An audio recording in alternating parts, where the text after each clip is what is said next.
What's going on, Junkie Nation? Gorgeous George and Goes are back with another superstar from the world of combat sports. You know him through MMA. Now he's in the bare knuckle world.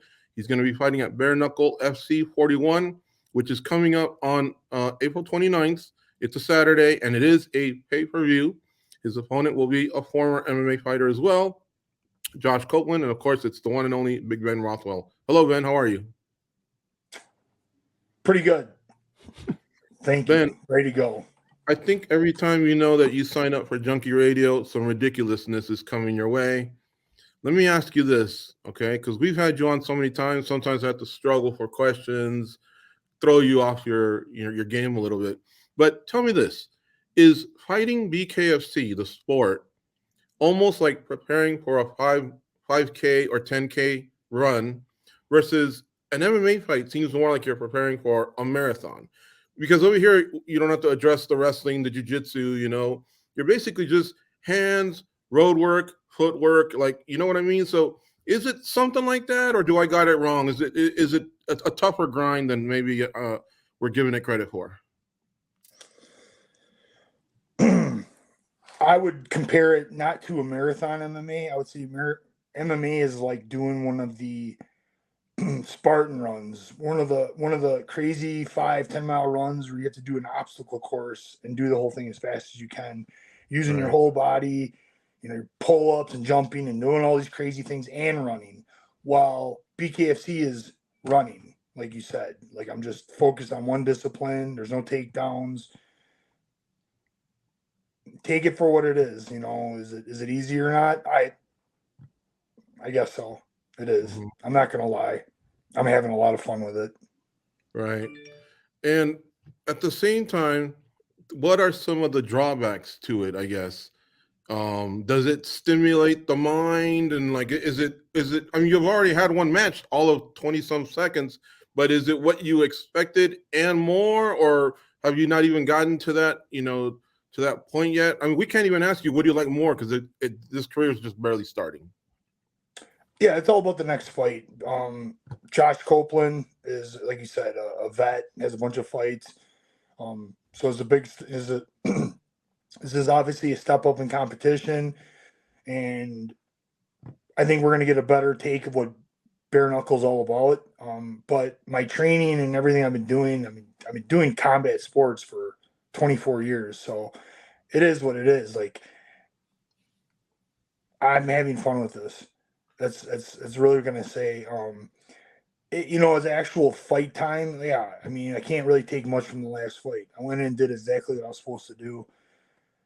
But the training, I've been focused on this for about 2 years now, is just way easier on my body. My body thanks me all the time. I have a higher output. I get to spar more. I know, like, some people are scared of sparring, but I'm really good at sparring.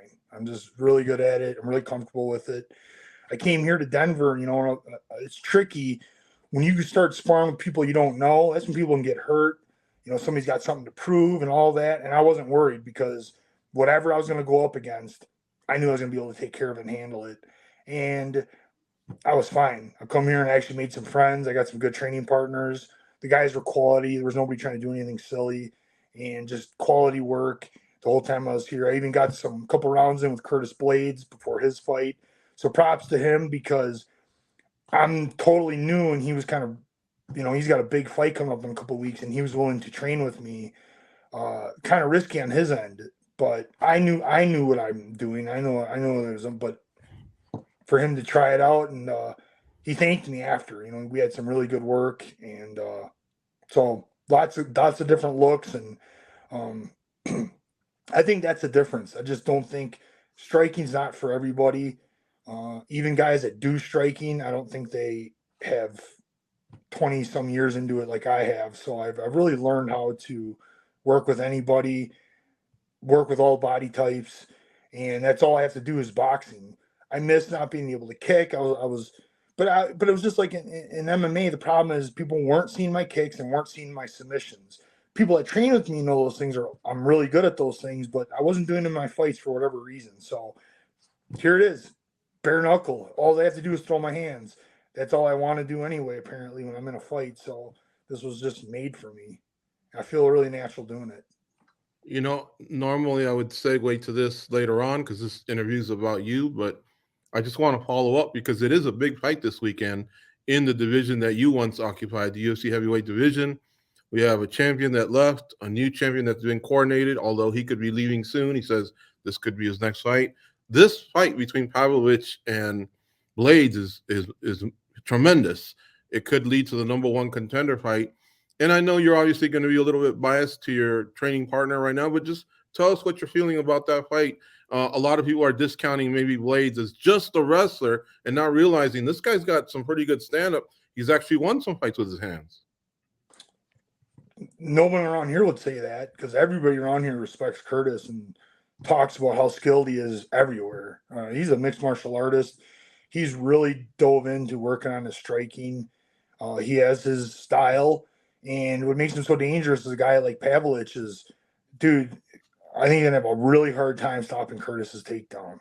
He has to respect Curtis's hands. The guy is he's fucking almost as big as me. He just doesn't weigh quite as much as me, but he's filled out a lot since I met him back and trained with him way back before he even really started fighting. So that's how long I've known him. And he's filled out. He's got his man strength, and the guy's a force. Everybody respects him, says how tough he is on the ground. Obviously has wrestling and now works on the striking. Pavlich has his hands full. I see Pavlich only having a puncher's chance, while Curtis can mix this fight up. But I think it's a clear, easy victory.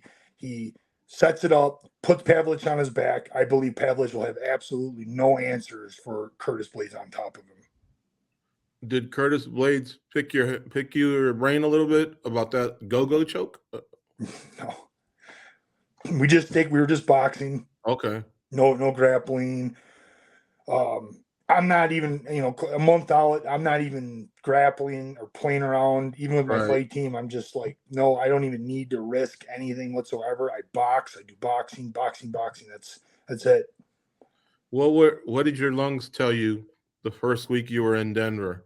And how much has that helped you to be there so long in preparation for this fight? It's not what I said or my lungs said. The training partners that I had, to my pleasant surprise, were really surprised how good my cardio was. Oh, good. And I had guys rotating in on me even. So I went to a gym and they put me in the middle and they had 3 guys come in on me. And I handled it, I would say, very well. They were like, wow, you did really good. But the thing they didn't know is I did feel it and I didn't do as much as I normally did. So I knew that I was like not doing my best, but I was just kind of like, cool. I'm glad you guys think so. But as the weeks went on, that all changed. And then I was just, I don't know how to say it. I really got into my groove and I could pretty much go until everybody was done. Like I'd be standing there going, anyone else. So feeling really good. And yeah, things really come together now that I've been here. Good.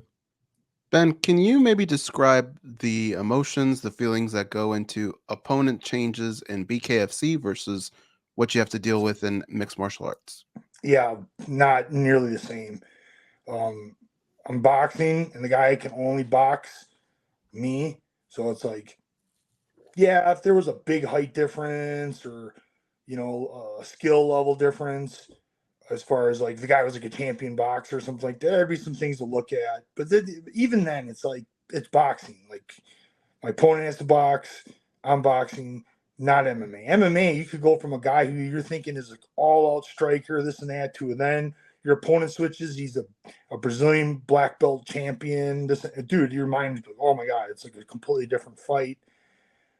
The wrestling, changes everything in MMA because you're either going to keep it on the feet, you're going to take it to the ground, all of that. Your mind just goes in so many different places. You know what I mean? Because boxing is just like you said, you get that one track mind. This is all I have to worry about. MMA, man, it's all over the place.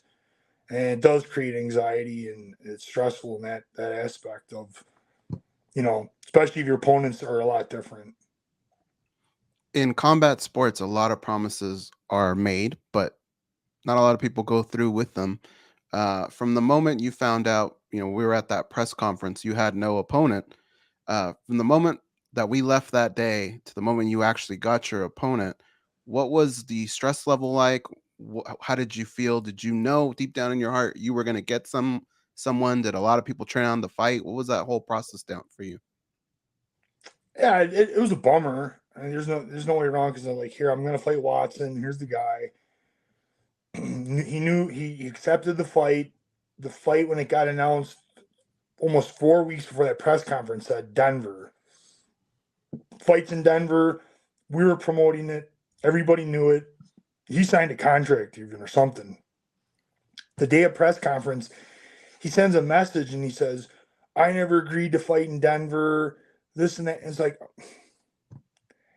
I don't think he made the promotion very happy. I don't know what kind of excuse that was. Like, what do you mean you didn't know the fight was in Denver, or this and that? He kind of blamed the promotion, so it was pretty silly, and it makes one to believe maybe you didn't really want to take the fight to begin with. I don't care. I don't, and if he has to live with it, it doesn't matter. I mean, I'm here to fight. He's back online saying he wants to fight me after this. And it's like, dude, you had your chance, you blew it. So there I am without an opponent. Deep down, did I know? No, I didn't. I'm kind of like, it was a little bit stressful. Am I going to get an opponent? And so there was names getting thrown around, and I mean, there were literally guys that had never fought bare knuckle before, guys that were different organizations. I mean, they were looking at all sorts of things. So I'm like, I literally could be fighting anybody. And the fight that made the most sense is here's Josh Copeland, a guy that's already on the card. Pretty good record. Him and I could have easily fought each other anywhere in our MMA careers, especially when I was in the UFC and stuff. Like, we could have crossed paths really easy. He has one bare knuckle fight and has a win. I have one bare knuckle fight, have a win. So it all makes sense. And it's probably, and honestly, I know that Watson was dangerous, like, because he's a big guy. Like, hey, you got two big guys, there's always danger. But people just were not excited. Like, at least people in the media, guys that I talked to, they're just like whatever. I'm like, oh, great. So I have this opponent who is dangerous and could do something, as I have everything to lose. But if I win, you don't even care. So that really sucked. Copeland, it's gonna be a great fight. It's gonna be a scrap. So everybody's way more excited about this fight. So just better. It ended up being better for me anyway. Because I need these fights to mean as much as possible, and apparently Watson wasn't the one doing it. I thought it was cool he knocked out, Craig Hardy, or whatever, built up the fight, but nobody else was. So Josh Copeland stepped it up, and it seems like people are a lot more excited about it. You were the star of the press conference. What does it feel like now to kind of be more yourself in this? How was I the star? Because one guy went on Twitter. He's from Canada. Mm-hmm. He went on Twitter and talked about how awful I was, and I need to stop trying so hard to be funny. I go, dude, I wasn't trying anything. I was just being me. He's like, yeah, well, you're not an entertainer. Just stick to fighting. I'm like, cool, buddy. Every party has a jackass, and you just mingled with that guy. But for the most part, everybody in that room was laughing. We were all having a good time. I was being loose, right? Just trying to have a good time. Mm-hmm. But what was I supposed to do? Do you feel like you're able to maybe forecast or showcase your individuality here now, and be more yourself? As far as I know, you can. Like, I haven't really dove into that.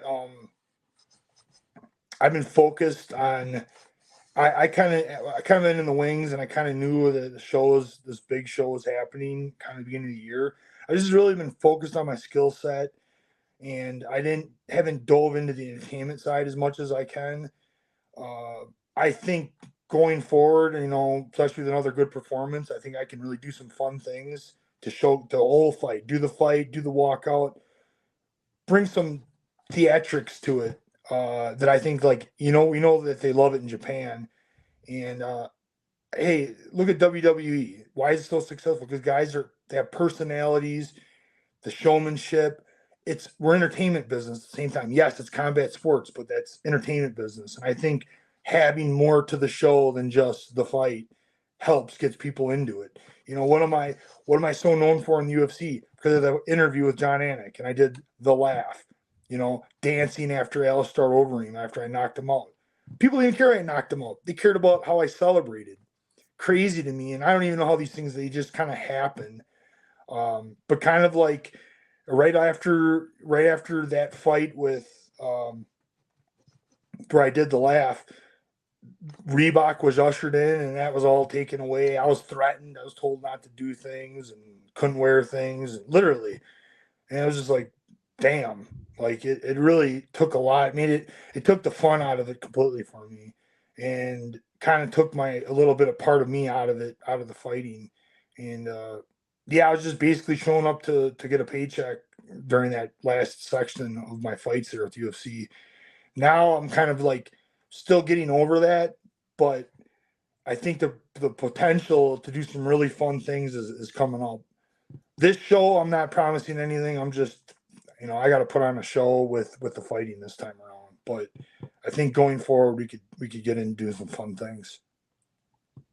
Ben, a lot of actors will get pulled aside in airports or hotels, wherever in public, and they'll be asked by fans to recite a line.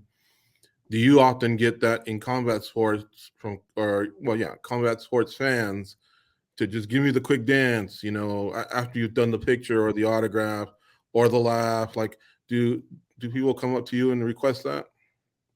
Not the laugh. I get not the dance. I think that maybe is a little bit older and forgotten. The laugh I get asked all the time, almost every interview. Like I can tell you guys are like, do it. Maybe we're not. How's that? There's a real laugh. That's my. How's that for a counter? Maybe we don't want to see it. No, I'm just kidding. No, it's funny because I noticed something. You know, you said something about you focused on the one Canadian. I don't know if he was a journalist or a fan. And I think I'm seeing this a lot with the athletes lately. They're focusing too much on the one negative troll, the loser, whatever. And they're scrolling past so many fans that love what you do, appreciate what you do, are giving you props, but we're all zeroing in on the negative. No, I didn't. No, let me stop you there.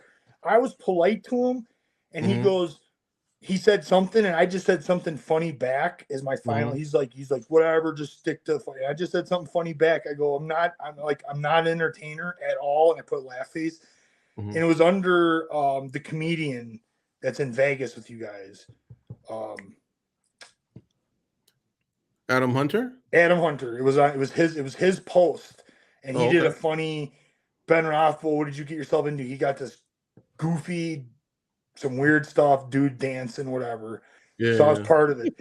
He liked all my comments and laughed. I was totally not mad. I was just laughing at the guy. I'm like, you don't like me? I don't care. Like you said, it's one guy, because for that one guy, there was a whole bunch of people that, you know, do enjoy me. And dude, cool. there is hundreds that I know that just from your appearance at that party at the hotel or at our studio still talk about it, still send me that picture from time to time. Like if you win, they'll send me the picture. Man, I'm so happy for him. Such a great guy. And then they'll send me the picture of you at the party or whatever. And I'm also noticing, and I'm not saying this is you, but I'm also noticing a lot of fighters just bitter at the sport, bitter at media, bitter at fans. And I hope that changes a little bit, because that is not me, you know that. We appreciate what you guys do. We love what you guys do. We wish we were in there and could do it. We just don't have the cojones or the skills, or you know, or both. But yeah, man, I think you tick a lot of boxes. I think you could be a major star for BKFC. And I agree with Goes. You were the star of that press conference. I'm glad you got yourself a fight. It's an opponent that many people recognize. So it's all served up nicely for you. My final question would be, does this lead to a title shot? Have you been told that yet? Are you even worried about it? Do you want that on your mind going in? Or do you like that added pressure of knowing, hey, man, there's consequences to this. There's more meaning to this because I could be fighting Belcher? You kind of said a whole bunch of things in there that sorry. You did. Because you answered it in so many ways. No, I'm not even worried about it. I don't care. Because I've been in combat sports for so long. We know how it is. they could give someone a title shot that you're like, why are they getting it? And then I could get it, like based on my performance. I'm not even worried about it. But then you said, you know, the added pressure. Like, I don't need a title fight. There's always pressure. You know, there's a lot of pressure on me regardless. Like, obviously, I was brought in here to make something happen. So that's there. But I embrace it, and I'm ready. And I know that they have under contract two of the most dangerous pairs of hands in the whole world. And I'm going to prove it. Did you even get the nerves out? Did you have nerves going into your debut, and did you even get them out after 22 seconds? Would you compare it to your first MMA fight? Yeah, I got them out in 22 seconds, as you said. Okay. That was 22 seconds of getting nerves out. Yeah. I think it was faster, but I don't care. I'm not going to stop. I'm going to stop beating that horse. Pre-fight, was it like a fun set of nerves though? Hey, this is something new. Like, what was it? Was it at least fun in that regard?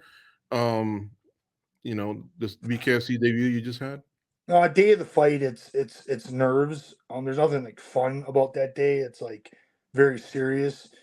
But it wasn't like a major UFC fight. Like that is a little bit like I just had bad anxiety. It just probably restricted my skill set and my ability to perform. I probably should have got help for it. I probably should have worked on it. Oh well, it's too late now. Because now this, it wasn't the same. There's nerves, anxiety, like there should be, but it's just very different. I guess I just really believe in myself when I'm doing this. Like I just really think I'm good at this. From what I remember, I can't remember if Belcher said it or maybe you told me this. When he used to go up to Milwaukee and train, there wasn't really much going on between you guys, right? No. Okay. But you guys seem to be pretty cool. He was respectful of you when we talked. Oh yeah, absolutely. I mean, he's nice. I mean, I'm gonna have to like talk shit on him as long as he's got the belt. I mean, hope he knows it's business. Like I meet him outside. I'm gonna shake his hand and be nice to him. I mean, I think he's a cool guy for sure.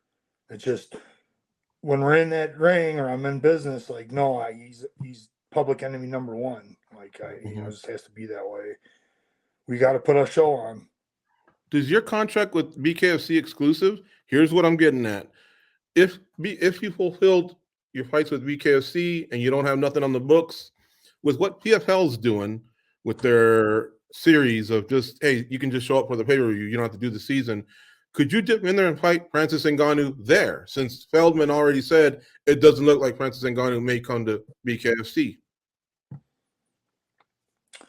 I'm not sure because I feel like I'm not trying to jump. Like I got work to do here, but I'm just like a horrible fight for Ngannou or Tyson Fury. I kind of keep saying those two. Those are the two top strikers if you look at it.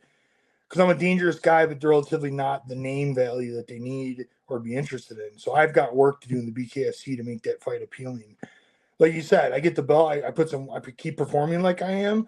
Yeah, maybe they look at it like that.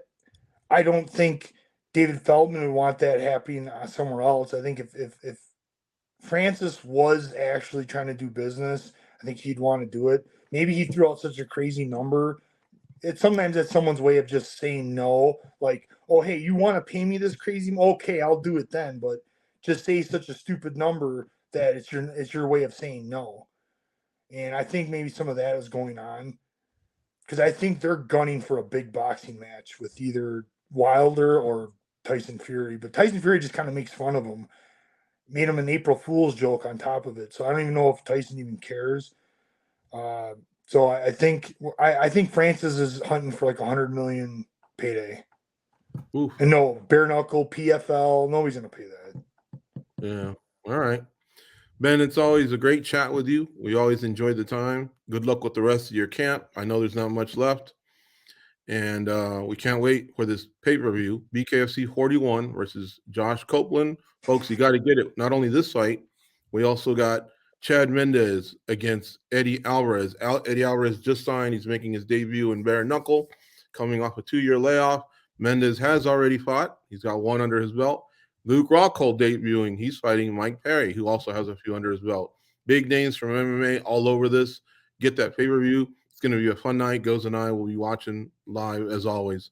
Thank you, Ben. Let me finish real quick. When you were talking about the fans listen, I think I've seen some of the media, like the fighters getting mad at it. I've since I've started this sport, I've always commended the media, because without you guys, we wouldn't have combat sports out there like it is.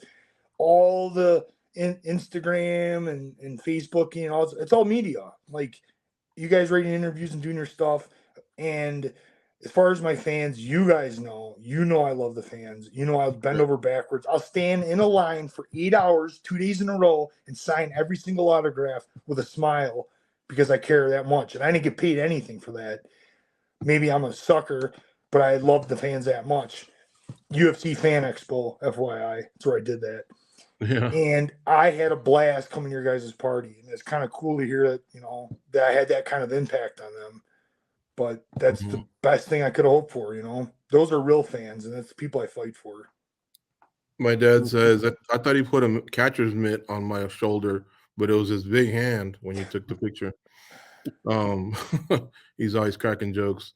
Yeah, no, seriously, again, hopefully we can meet up with Junkie Nation again. I know that if I were to tell them that we're doing it again, what fighters you want us to bring in, you'd be at the top of that list. So anyway, thank you again for the interview. We'll talk to you soon. Appreciate it. Thank you, guys.